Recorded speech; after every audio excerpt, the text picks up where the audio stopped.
사람은 잉태되어 어머니의 뱃속에서 10달을 아주 평안하게 보호받으면서 자라게 됩니다. 그리고 10달이 되게 되면 큰 우렁찬 울음소리와 함께 이 세상을 태어나게 됩니다. 사실 어린아이들이 어머니 뱃속에 있다가 이 세상 태어날 때 울지 않으면 숨을 못 쉬기 때문에 또 의사분들은 울지 않는 아이들은 자극을 주어서 울게 만듭니다. 어찌 보면 이 아이들의 태어나면서 우는 울음소리는 한편으로 인생을 이렇게 이제 웃는 것이 아니라 울으면서 사는 거구나, 그걸 깨닫는 것이 아닐까, 이런 생각하게 됩니다. 아이들 태어나자마자 말을 할 줄 모르기 때문에 울음으로 모든 것을 다 표현합니다. 배고파도 울고 졸리면 자게 해달라고 웁니다. 또 기저귀 바꿔달라고 울고, 그래서 초보 아빠들은 아기들이 울면은 무슨 말인지를 몰라가지고 헤매고 있지만, 또 아기 엄마들은 그 울음소리만 들어도 이 아기가 원하는 것이 무엇인지 다 알아서 척척 해줍니다. 어쨌든 이 아기들은 태어나면서부터 우는 삶이다 보게 됩니다. 어찌 보면 이것이 우리 아이들이 자랄 때도 마찬가지라는 생각을 하게 됩니다. 이 아이들이 자라서 학교에 들어가게 되면 우리 어린 학생들은 항상 이 시험이라는 곳에서 그 굴레를 벗어나지 못합니다. 돌아서면 시험 봐야 되고 돌아서면 시험 봐야 됩니다. 공부 잘하는 사람에게는 복되겠지만 보통 사람들은 그러지 못해서 정말 이 학교 다니는 것이 힘들고 어렵습니다. 그러다가 이제 대학도 가게 되고 취업도 하게 됩니다. 취업하게 되면은 이제는 그런 고난에서 벗어났다 생각되어질 수 있으면, 취업하게 되면 더 큰 고난이 우리에게 닥치게 됩니다. 사실 부모님들은 우리의 자녀들이 세상에서도 좀 인정받으며 여유받으며 삶을 살기를 원해서, 특히 우리나라 부모님들은 그의 자녀들, 문과생들은 판검사 되기를 원하고 이과생들은 의사 되기를 원한다라는 것입니다. 그런데 어느 판사가 그렇게 이야기합니다. 자기가 몇십 년 근무하면서 은퇴할 때를 보니까 자기가 1년에 300번 넘게 판결문을 기록했다, 그렇게 이야기합니다. 바꿔 말하면 판사로 임용돼서 법정에서 판결하는 그 사람들은 하루에 한 번꼴로는 판결문을 작성해야 된다는 것입니다. 여러분, 판결문의 내용이 얼마나 깁니까? 그거를 매일 하루에 한 번으로 그 정도로 판결문을 작성해야 된다는 것. 그러니 이 판사라는 직업이 얼마나 고달픈 직업입니까? 세상에서는 선망의 대상이 될지 몰라도 판사로서 그 압박감, 내가 판결 하나 잘못하면 많은 사람들의 인생이 좌지우지하기 때문에 조심한다는 것입니다. 그런 압박감을 받는 판결문을 하루에 하나씩 이상을 써야 된다. 참으로 그 인생은 힘들고 고달픈 인생이라는 것입니다. 의사는 어떠합니까? 우리나라 대형 병원에서 근무하는 의사분들은 자기에게 할당된 환자들 3분 이상 진료하게 되면 환자를 다 못 돌보기 때문에, 여러분들 경험하시겠지만 우리가 대형 병원 의사들 진료받으러 가게 되면 그 의사 선생님 환자하고 눈인사 한 번 못합니다. 들어가게 되면 모니터에 나온 검사 결과지 보고 판단합니다. 그러면서 환자하고 대화하는 게 아니라 모니터 보면서 환자하고 대화합니다. 그리고 이거는 이렇고 이거는 이렇고 이거는 어떠니까 이렇게 하셔야 됩니다. 그러면서 6개월 후에 봅시다. 여러분, 이게 우리나라 그렇게 밤새도록 공부해서 의사가 되었고 취직한 의사의 하루 일과라는 것입니다. 모니터만 보면서 그렇게 많은 환자들을 돌보아 두는 것, 이것이 매일 진행되지 않습니까? 판결문을 쓰는 판사나 모니터 보고 진단만 하는 의사나 어찌 보면 그런 인생이나 우리같이 가게 하는 사람이나 똑같다, 이런 생각해 봅니다. 왜 그렇습니까? 우리 인생이 이 세상을 사는 것은 다 땅을 딛고 사는 사람들은 항상 이 세상에 속해서 살 수밖에 없기 때문이라는 것입니다. 누구나 다 이 세상 살면서 무엇을 먹을까, 무엇을 마실까, 어깨를 짊누는 이 삶의 고통에서 어떻게 해야지 벗어나게 될까? 이것이 우리 인생의 질문이요, 고민이라는 것입니다. 그러지 않습니까? 많은 여성분들이 이야기합니다. 정말 돌아서면 밥이고 돌아서면 밥이라는 거예요. 제 집사람이 저한테 얘기합니다. 아침 먹는데 저한테 물어봅니다. 점심 뭐 먹겠냐고. 제발 아침 먹을 때는 안 했으면 좋겠다. 근데 준비해야 되기 때문에 아침 주면서 저한테 물어보는 거예요. 점심 뭐 먹겠냐고.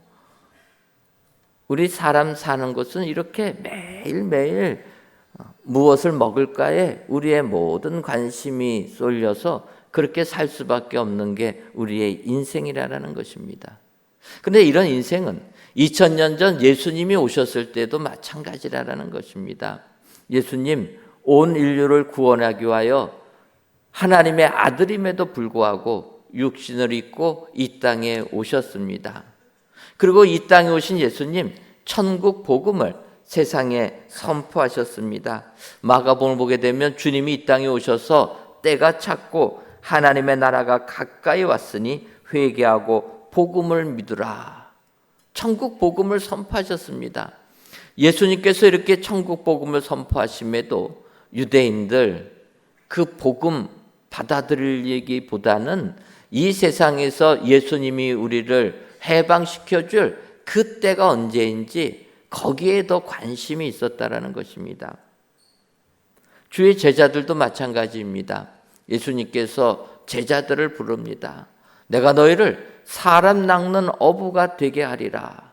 주님이 부르셔서 그들이 예수님의 제자가 되었지만 그들의 관심은 사람 낚는 어부에 관심이 있는 게 아니라 이스라엘 나라가 회복되는 때에 관심이 있었다라는 것입니다. 그래서 예수님께서 공생의 이제 마지막 기간 예루살렘에 입성하시게 됩니다.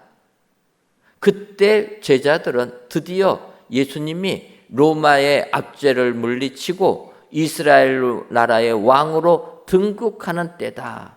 그렇게 판단을 하고 예수님께서 예루살렘에 입성하실 때 제자들 가운데 다툼이 일어났다라는 거예요. 예수님이 이스라엘 나라의 왕이 되면 서로가 내가 우의정하고 좌의정하겠다.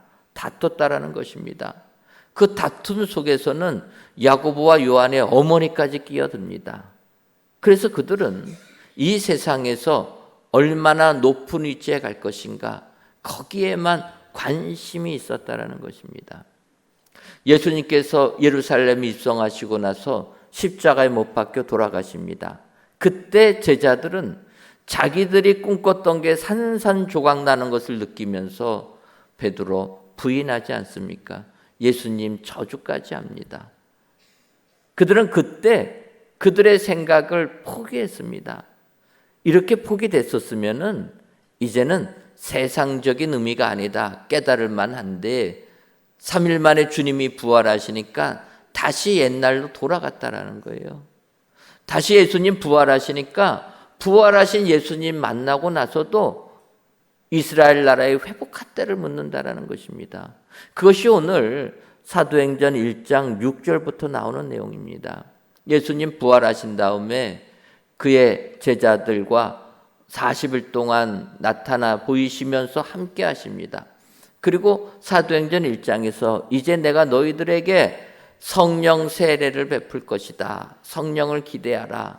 그렇게 주님은 새로운 성령 시대를 선포하고 있을 때 제자들은 사도행전 1장 6절에서 그렇게 얘기합니다. 그들이 모였을 때 예수께 여쭈어 이르되 주께서 이스라엘 나라를 회복하심이 이때이니까. 영적 은혜를 주님이 말씀하시는데 제자들의 관심은 땅의 질문만 한다라는 것입니다.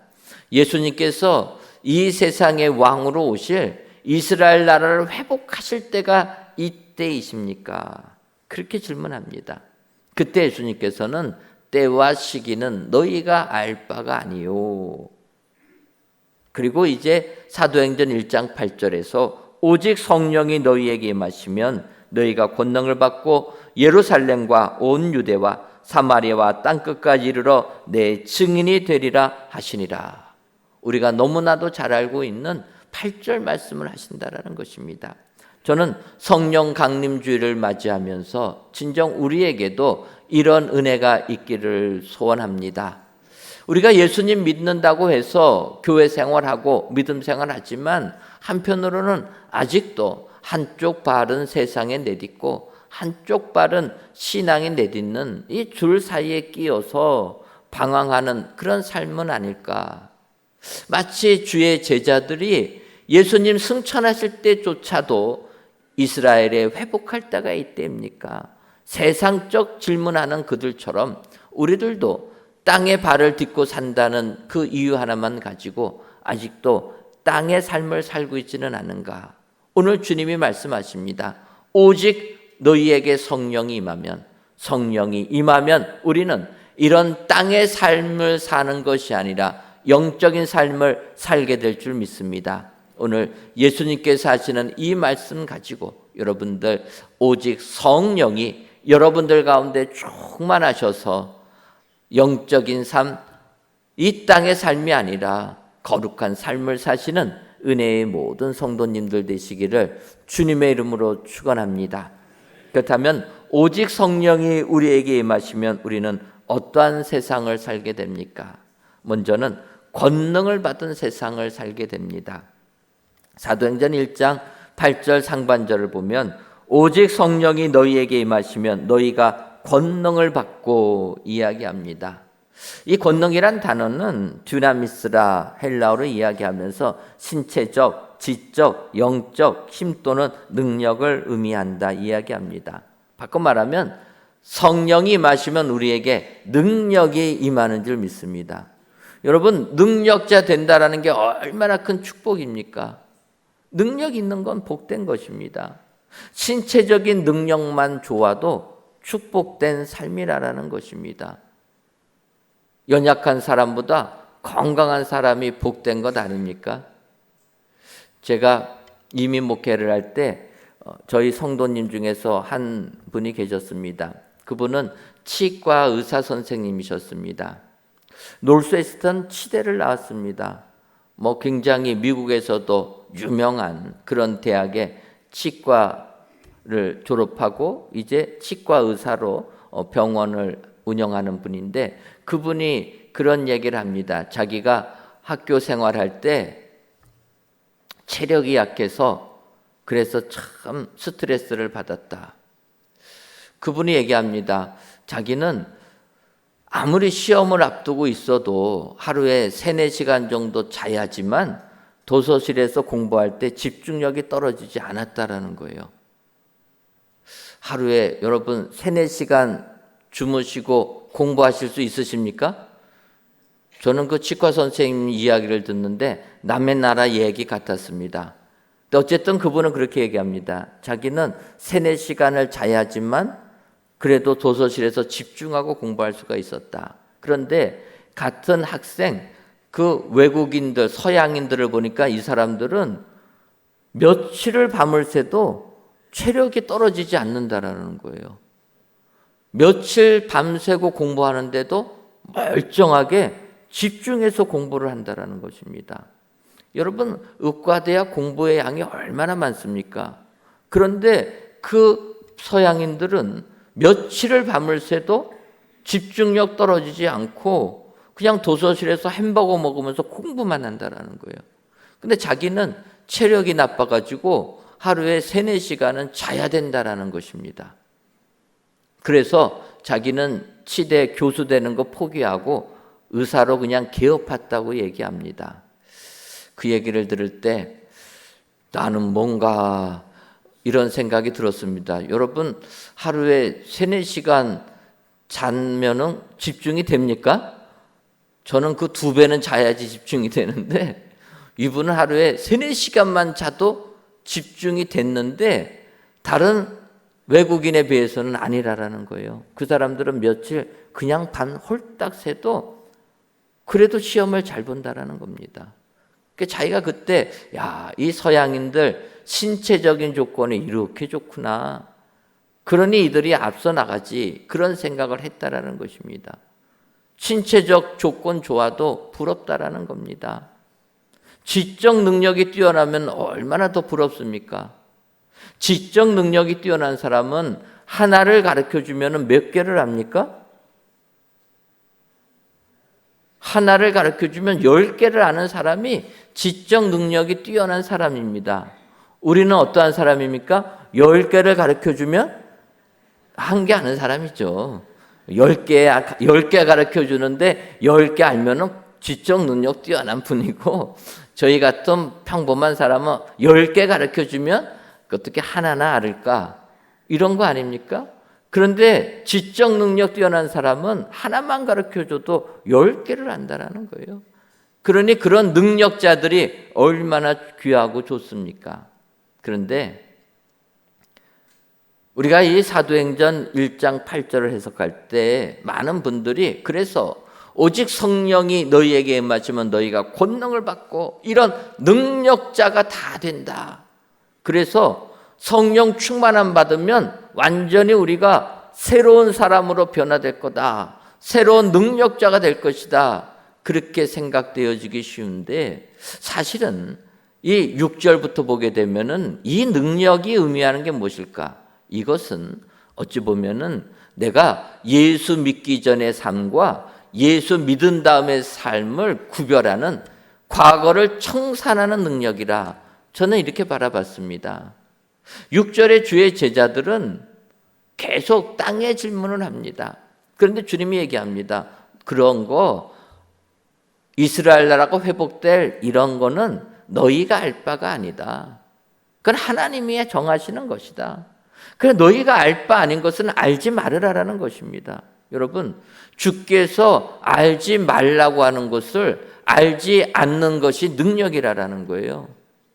주께서 먹지 말라고 하면 안 먹는 것이 능력이라는 것입니다. 인류 아담 하와 그걸 못했다라는 것 아닙니까? 오늘 주님이 말씀하십니다. 때와 시기는 너희가 알 바가 아니요 오직 성령이 너희에게 임하시면 너희가 능력을 받는다라는 것입니다. 그 능력은 무엇입니까?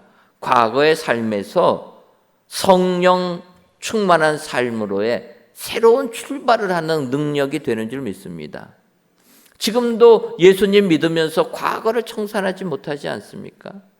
우리가 예수님 믿을 때 나의 지금까지의 과거의 생각, 사고는 청산해야 될 줄 믿습니다. 성령으로 새롭게 변화받아야 될 줄 믿습니다. 그것이 성령 세례라는 것입니다. 그것이 능력이라는 거예요. 예수님의 이름으로 새로운 사람으로 변화되는 것, 이것이 권능이 되는 줄 믿습니다. 우리는 이런 권능의 소유자 되기를 소원합니다. 이전 세계와 결별하는 능력, 이 능력이 오직 성령이 충만할 때 가능하게 될 줄 믿습니다. 창세기를 보면 롯과 그의 식구들 하나님께서 소돔과 고모라 성이 멸망당할 때 구원해 주지 않습니까? 성경은 롯을 의로운 롯이라 이야기합니다. 비록 죄악이 관영된 소돔과 고모라 성에 거하고 있지만 그는 하나님을 의지하는 의로운 자라라는 것입니다. 그래서 소돔과 고모라 성을 멸망시킬 때 롯과 그의 식구들을 구원해 주신다라는 거예요. 그런데 어떠한 일이 벌어납니까? 결국 소돔과 고모라 성을 떠날 때 그의 아내는 그 소돔 성을 뒤돌아보다가 소금 기둥이 되었다라는 것입니다. 하나님의 은혜로 과거의 생활을 청산하라고 이야기했을 때 그녀는 과거를 돌이켜봤다라는 거예요. 성령이 임하면 우리는 과거와 결별하는 권능자가 다 될 줄 믿습니다. 성령이 아니고서는 우리는 새로운 세계로 나아가지를 못한다라는 것입니다. 오늘 성령 강림주일을 맞이하여서 여러분들 가운데 다 성령 충만의 역사가 임하여서 권능을 받으시는 은혜의 성도님들 되시기를 주님의 이름으로 축원합니다. 이 권능의 시작은 과거의 결별부터 시작된다. 옛 모습을 다 벗어버리고 새 사람을 입으시고 그럴 때 하나님의 능력이 여러분들 가운데 임하여서 세상을 승리하는 축복자들이 다 되게 될 줄 믿습니다. 오늘도 성령 충만함을 입으셔서 권능을 받는 세상, 그 영적 거룩한 삶을 사시는 저와 여러분들 되시기를 주님의 이름으로 축원합니다. 다음으로 오직 성령이 우리에게 임하시면 우리는 확장되는 세상을 살게 됩니다. 오늘 본문 사도행전 1장 8절 중반절을 보면 예루살렘과 온 유대와 사마리아와 땅끝까지 이르러 이렇게 말씀하고 있다라는 것입니다. 성령이 임하시면 우리가 예루살렘에 머물지 아니하고 온 유다와 사마리아와 땅끝까지 이른다. 확장된다라는 것입니다. 그것은 우리의 삶의 지경이 확장되는 것이요, 우리의 사고가 확장되는 거라는 것입니다. 사실 인간은 지역과 시간의 아래에 있을 수밖에 없습니다. 그래서 대부분 내가 태어난 곳을 떠나는 게 쉽지가 않습니다. 또 동시대에 사고가 있으면 그 사고에 젖어서 살 수밖에 없는 게 인간이라는 거예요. 저희가 8월 되면은 조도에 선교하러 갑니다. 조도에 선교하러 가게 되면 거기에 계신 어르신들을 볼 수가 있습니다. 그럴 때 한 번씩 마음속에 생각이 듭니다. 이 외로운 섬에서 이렇게 연세가 드시도록 사시는 저분들 과연 섬 밖을 나가 보셨으나 했을까? 평생을 섬에서 태어난 분들은 어찌 보면은 그 세계에 갇혀서 그냥 생을 마감할 수도 있지 않을까, 이런 생각을 하게 되는 것입니다. 섬 생활이 나쁘다라는 게 아니라 어찌 보면 우리가 좀 더 넓은 세상을 바라보고 우리가 좀 더 큰 꿈을 꾸을 수 있음에도 불구하고 지역적인 한계에 갇혀가지고 거기에 갇혀서 산다라는 것입니다. 근데 한편으로 생각해 보면 사실은 우리는 우리 스스로 더 좁아지는 세상, 좁은 공간에 갇혀 지내기를 원하는 거다라는 것도 생각해 볼 수가 있습니다. 여러분 그렇지 않습니까? 새롭게 변화되는 것보다는 나에게 익숙한 곳에 있는 것이 더 편하다라는 거예요. 새로운 것 도전하면 참 스트레스가 많습니다. 내가 아는 것, 내가 익숙한 것, 거기에 거하면 마음이 편안하다라는 거예요. 요즘 시대가 많이 바뀌다 보니까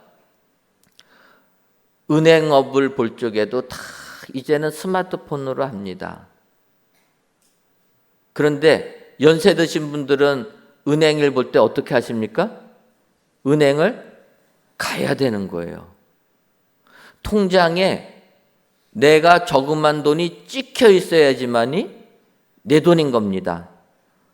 스마트폰에 찍혀 있다고 아무리 말씀드려도 스마트폰에 찍혀 있는 것은 내 돈이 아니에요.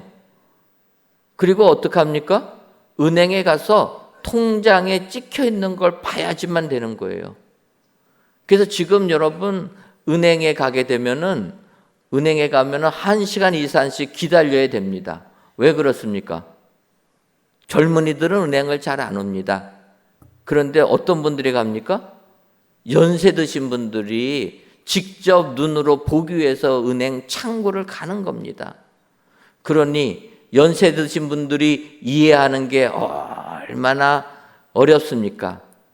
어르신들 한 분이 창구를 막고 있으면 30분 지나가는 거는 그냥 지나갑니다. 그러니까 은행 가면은요, 기다림에 지쳐서 어무 못 보고 그냥 돌아온다라는 거예요. 변화가 어렵습니다. 설명해도 이해가 안 됐습니다. 어르신만 이야기하는 게 아니라 저도 그렇습니다. 젊은 사람들이 저를 보면은 답답해합니다. 예를 들면은 요즘에 패스트푸드점 가서 음식 주문할 때 어떻게 해야 됩니까? 키오스크를 눌러야 됩니다.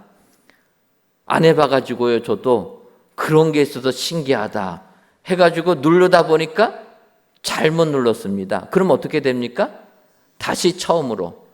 다시 처음으로 누르다가 또 이상한 게 있어요. 그럼 어떻게 합니까? 다시 처음으로. 그랬더니 뒤통수가 따갑습니다. 젊은이들이 째려보는 거예요. 할 줄도 못하는 사람이 민폐 끼치고 있다.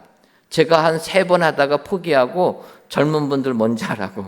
나는 남는 게 시간밖에 없다. 먼저 하고 가시라고. 뒤에 사람이 있으면요 더 긴장이 돼가지고 더 못 누르겠더라고요. 세상이 이렇게 바뀌었습니다.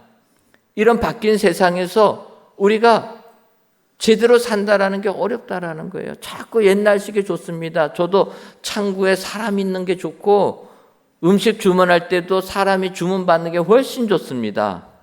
기계로 하면은 정말 어렵습니다.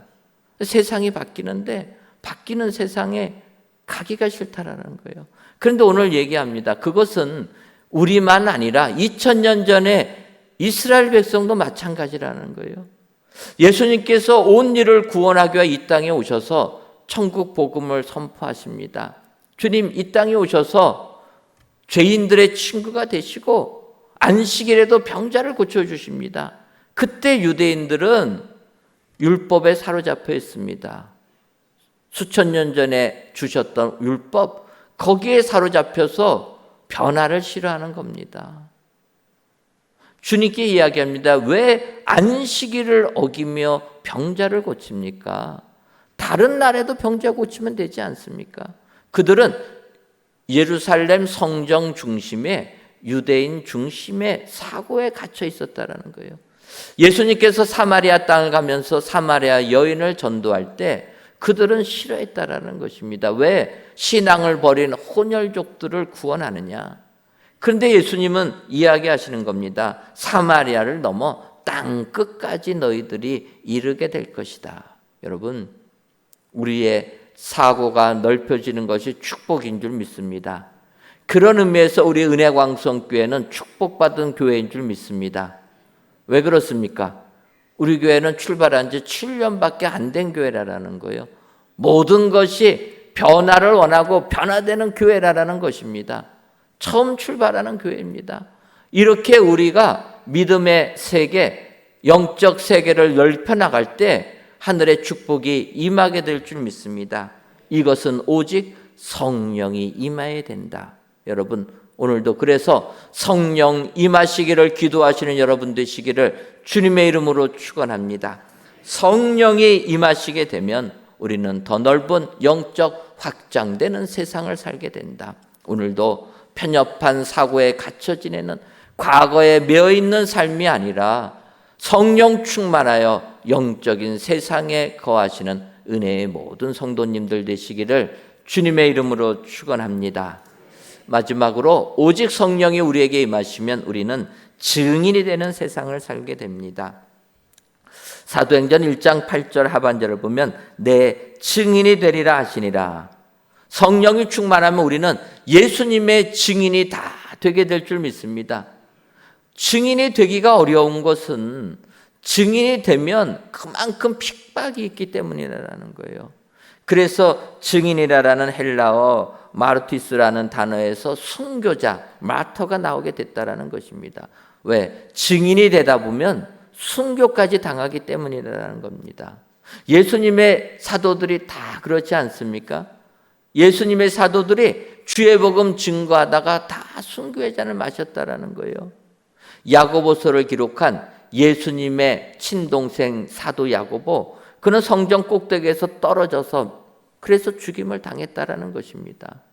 우리가 아는 대로 사도 베드로 네로 황제의 대박해 때 십자가에 거꾸로 매달려서 죽임당하지 않았습니까? 사도 바울은 목배임을 당하고 사도 도마는 창에 찔려서 죽임을 당했다라는 것입니다. 예수님의 증인이 되다 보니까 이렇게 어려운 일이 생긴다라는 것입니다. 그래서 이런 일은 성령이 임하지 않고는 안 된다라는 거예요. 예를 들면 중세시대에 유명한 재판이 있습니다.